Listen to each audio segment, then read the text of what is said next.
Ayan. Beb, tara, pasok ka. Beb, pagpasensyahan mo na yung bahay namin, maliit tsaka makalat. Beb, ano ka ba? Ako na nga itong naki-overnight to. Aarte pa ba ako? O siya, dyan ka muna ha. Aayusin ko muna yung higaan natin. Nay, gutom na nga po ako. Anak, wala pa nga ang tatay mo. Hindi naman nakatanggap ng labada si nanay, kaya wala pang pang-budget ngayon. Konting tiis lang muna, anak, ha? Hello? May tinapay ako dito, oh. Gusto mo? Sa'yo na lang. Masarap yan. Salamat, ate.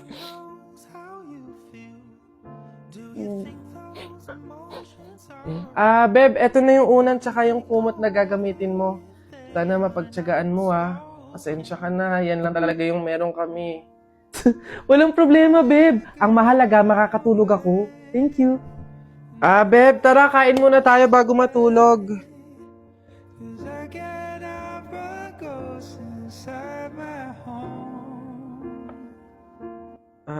Beb, pasensya ka na, Mantika asin lang yung ulam namin ngayon, Wala pa kasi si tatay, kaya wala pa pambili ng pagkain.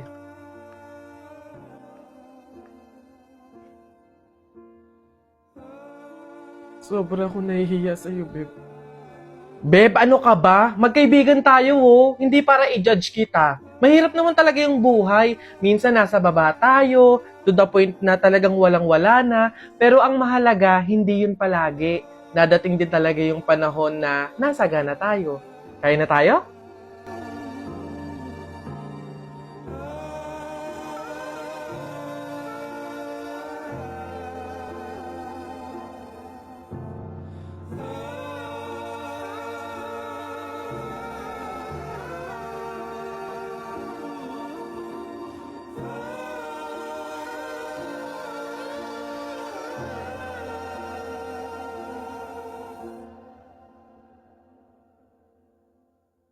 Gulay po, gulay. Ate, kuya, gulay po.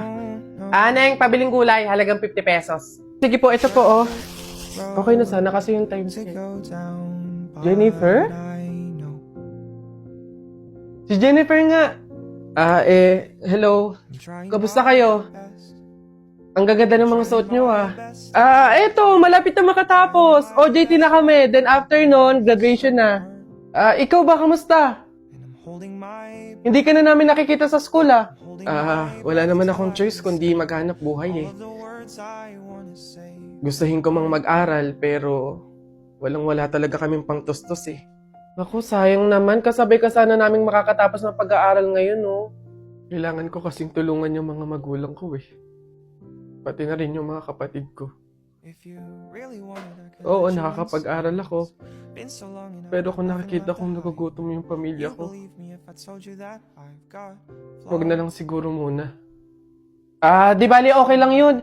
Hindi naman nagmamadali sa pag-aaral, Andyan lang naman yung education. Kapag okay ka na, kaya mo na, edi tsaka ka bumalik, di ba? Siya, dito muna kami, Mahuhuli na kasi kami, Jennifer, good luck, Kaya mo yan. Wala kang hindi kaya, di ba? See you. Always rooting for you, Jennifer. See you. I'm trying my best. I'm trying my best to be okay. I'm trying my best, but every day it's so hard. And I'm holding my breath. I'm holding my breath till I can say all of the words I want to say from my heart.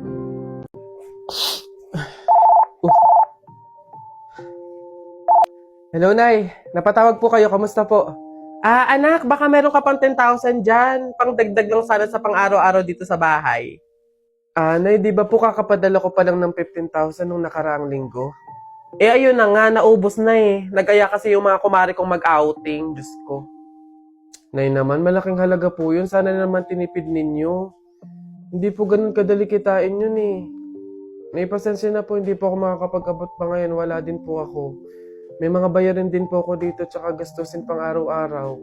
Teka, ang yabang na itong sumagot, Kung makapagsalita ka, para ang laki ng kasalanan ko, Nakapag-abroad ka lang, ganyan ka na magsasagot? Eh, puro ka lang naman pasarap dyan? Singilin kaya kita sa pagpapalaki ko sa'yo. Huwag ka mag-alala, hindi ka namin kailangan. Kaya namin nang wala ka. Sobra naman ho kayo, Nay. Hindi naman po ganun kadali magtrabaho dito sa abroad eh. Kasi lahat salo-salo mo. Yung kapag nahihirapan ka, yung may sakit ka, nalungkot ka, wala. Ikaw lang mag-isa. Wala kang katulong, wala kang karamay. Pero Nay, bakit ganun? Yung isang beses ka lang hindi nakapagbigay pero parang buong pagkatao ko na yung hinisgahan ninyo. Itong pag-a-abroad ko, Nay, kayo naman po yung may gusto nito, di ba? Hindi po ako. Gusto ko po kasi, Nay, maging doktor talaga eh. Yung makakapagbigay ako ng tulong sa mga tao. Yung makakapaggamot ako ng libre. Yun talaga, Nay. Kaso mahirap kasi tayo eh. Kaya itong pag-a-abroad ko, pinili ko na lang to para sa inyo. Na yung pasarap po ba na sinasabi nyo, yun po ba yung kapag natanggap ko na yung sahod ko, bibili ako na kahit man lang pares ng damit? Yung pasarap po ba na sinasabi nyo, yun ba yung kapag after kong magtrabaho, magpakapagod dito sa abroad, yung kakain ako ng masarap kahit isang beses lang? Yun po ba yun, Nay? Pasensya na po kayo, Nay, ha? Kasi minsan, sa tanang buhay ko, hindi ko naranasan yung ganun eh. Kaya yun man lang, Nay, mabigay ko sa sarili ko, maregalo ko sa sarili ko. Kasi wala naman akong choice eh.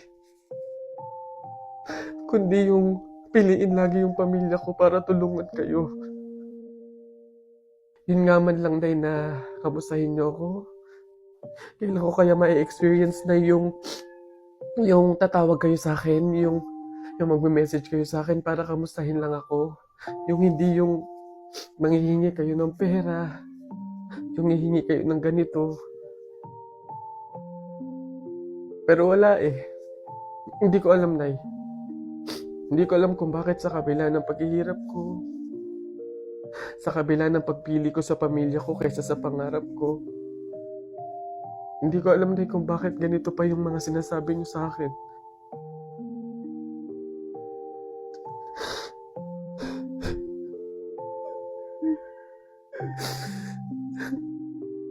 Gusto ko na madaming taong makakilala sa akin. Gusto kong makapagbigay ng ngiti. Gusto kong makapagbigay ng saya. Ayan, dito ka, tas dito. Balang araw, makakabili din ako ng mga gamit para sa content ko. Okay na to.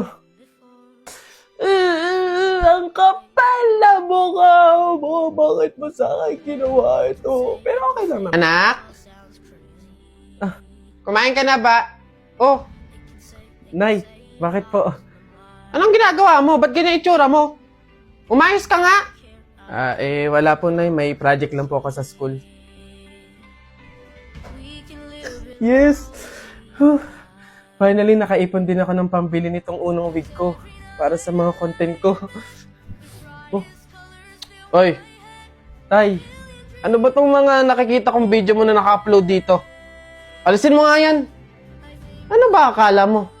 Nakakatawa ka. Para kang tanga sa ginagawa mo. Nakakahiya ka. Burahin mo yan, ha? Balang araw, makakakuha din ako ng suporta mula sa pamilya ko. Magiging proud din sila sa lahat ng ginagawa ko. Mas pagbutihin ko lang talaga. Kaya ko to. Nasimulan ko na eh. Ngayon pa ba ako susuko? Naniniwala ko na magbubunga din lahat ng sakripisyo ko.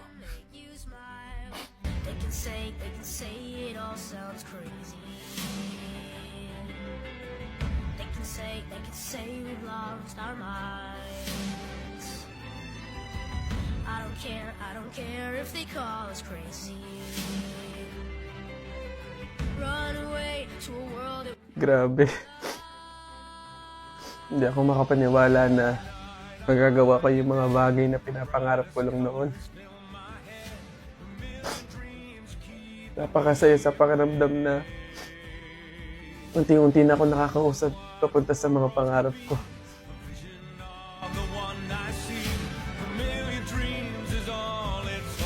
Anak, proud na proud kami sa'yo. Mapatawad mo man kami o hindi, humihingi pa rin kami ng kapatawaran sa lahat ng nasabi namin sa'yo.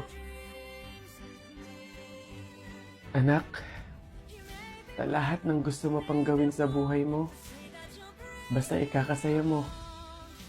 Andito lang kami lagi para sumuporta sa'yo. Mahal na mahal ka namin, anak. Mahal na mahal ko po kayo, Nay. Tay, para po sa inyo to lahat.